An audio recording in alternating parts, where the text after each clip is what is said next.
അനുമോൾക്ക് ആശ്വാസമായി അനീഷ്.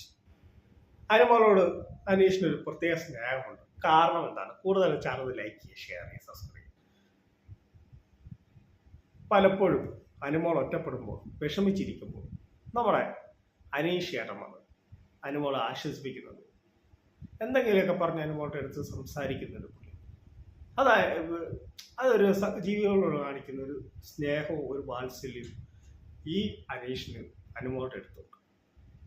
മറ്റുള്ള മത്സരാർത്ഥികളെല്ലാം പുള്ളി അത്ര ഇതായിട്ട് നിർത്തത്തില്ല. അനുമോൾ അവിടെ ഒരു സങ്കടപ്പെട്ടിരുന്നാൽ അനീഷ് അവിടെ ഓടിയെത്തും. പലപ്പോഴും ആശ്വാസമായി, നീ കരയല്ലേ എന്നൊക്കെ പറഞ്ഞ് പലപ്പോഴും ഇത് ചെയ്യുന്നുണ്ട്. ജയിലിൽ കിടന്ന് നീ കരഞ്ഞ് നിന്റെ വിഷമങ്ങൾ നീ തീർക്ക്, ഇവിടെ നമ്മൾ മാത്രമുള്ള എന്നൊക്കെ പുള്ളി പറയുന്നുണ്ട്. പക്ഷെ അനീഷ് നല്ലൊരു മനുഷ്യനാണ്. അതുകൊണ്ടാണ് ഇങ്ങനെയൊക്കെ ചെയ്തത്. ഇത് അനുമോൾക്ക് അവിടെ ഇത്ര സ്നേഹം തോന്നാൻ കാരണം പലപ്പോഴും നമുക്ക് തന്നെ തോന്നിയിട്ടുണ്ട്. ഇതിന് നമ്മൾ വന്ന സമയത്ത് എന്ന് വെച്ചാൽ ഇതിലുള്ള മത്സരാർത്ഥികളിൽ ബിഗ് ബോസ് വന്ന സ്റ്റാർട്ടിങ് സമയത്ത് അനീഷിനെതിരെ എല്ലാവരും തിരിഞ്ഞപ്പോൾ അനീഷ് ശകല ആശ്വാസമായിട്ട് നിന്നത് അനുമോൾ മാത്രമാണ്. അനുമോൾ മാത്രമാണ് ഈ അപ്പാനിയുടെയും അക്ബറിൻ്റെയും ആര്യൻ്റെയും അനീതിക്കെതിരെ ശബ്ദം ഉയർത്തി. അതുകൊണ്ടാണ് അനുമോൾ ഇവരുടെ കണ്ണിലെ കരടായി മാറി. അനീഷ് ആ സമയത്ത് ഒരുപാട് വിഷമിച്ചിരുന്നപ്പോൾ അനീഷിന് താങ്ങും തണലുമായി നിന്ന ഒരു വ്യക്തി അനുമോളാണ്. അതിലൊരു സംശയവുമില്ല.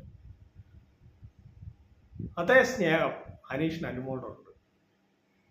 ഒരു വാത്സല്യവും ഒരു സ്നേഹവും അനീഷിനുണ്ട്. അനീഷ് അത് പറഞ്ഞിട്ടുമുണ്ട്. അതുകൊണ്ടാണ് അനീഷ് അനുമോളുടെ പല കാര്യങ്ങളിൽ ഇടപെടുന്നത്. ചില കാര്യങ്ങൾ അവിടെ നടക്കും, അനീഷ് കണ്ടില്ല കേട്ടില്ല നടക്കും. എന്നാലും അനുമോളുടെ ഒരു വിഷയമുണ്ട്. അനുമോൾക്ക് ഇത് വന്നാൽ അനീഷ് അതിൽ ഇടപെടും. നിങ്ങൾ അത്ര ശ്രദ്ധിച്ചിട്ടുണ്ട്. അനുമോള് സങ്കടം വരും, ഒറ്റയ്ക്ക് മാറിപ്പോയിരിക്കും.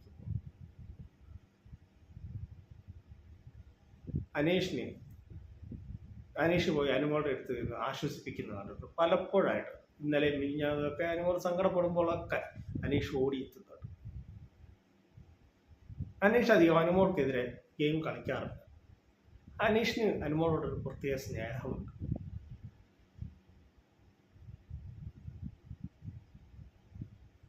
അനീഷിനെ ഒരു കാലത്ത് എല്ലാവരും തള്ളിപ്പറഞ്ഞപ്പോൾ അനീഷിന് കൊടുത്ത ആ സ്നേഹമുണ്ട്. അത് ഇപ്പോൾ അനുമോൾക്ക് തിരിച്ചു കിട്ടുകയില്ല. അതാണ് അനീഷ്. നല്ലൊരു മനുഷ്യനാണ്, അതിലൊരു സംശയമില്ല. ഗെയിമൊക്കെ അവിടെ നിൽക്കട്ടെ, നമുക്കൊരു മനുഷ്യത്വം എന്ന് പറയുന്ന ഒരു ഇതുണ്ടല്ലോ. അതാണ് അനീഷും ഷാനവാസും അവിടെ കാണിക്കുന്നത്. ഇവർക്കൊരാപത്ത് വരുമ്പോൾ അവർ ശബ്ദം ഉയർത്തുള്ളൂ. വേറെ ആരെങ്കിലും ഇപ്പം സാവുമാനാണെങ്കിലും ആദില നൂറയാണെങ്കിലും അവരവരുടെ കാര്യം നോക്കുകയുള്ളൂ. പക്ഷെ ഇവരതല്ല, എല്ലാ കാര്യത്തിലും അവർ കൂടുതൽ ഇടപെടുന്നുണ്ട്. പ്രത്യേകിച്ച് ഷാനവാസ്, പിന്നെ അനീഷ്. അപ്പോൾ നിങ്ങൾ നിങ്ങളുടെ വിലയേറിയ കമൻറ്റുകൾ, അഭിപ്രായങ്ങൾ ഒന്ന് രേഖപ്പെടുത്തുന്നത്. മറ്റൊരു വീഡിയോ ആയിട്ട് ഉടനെ വരുന്നതായിരിക്കും. Thank you. Bye bye.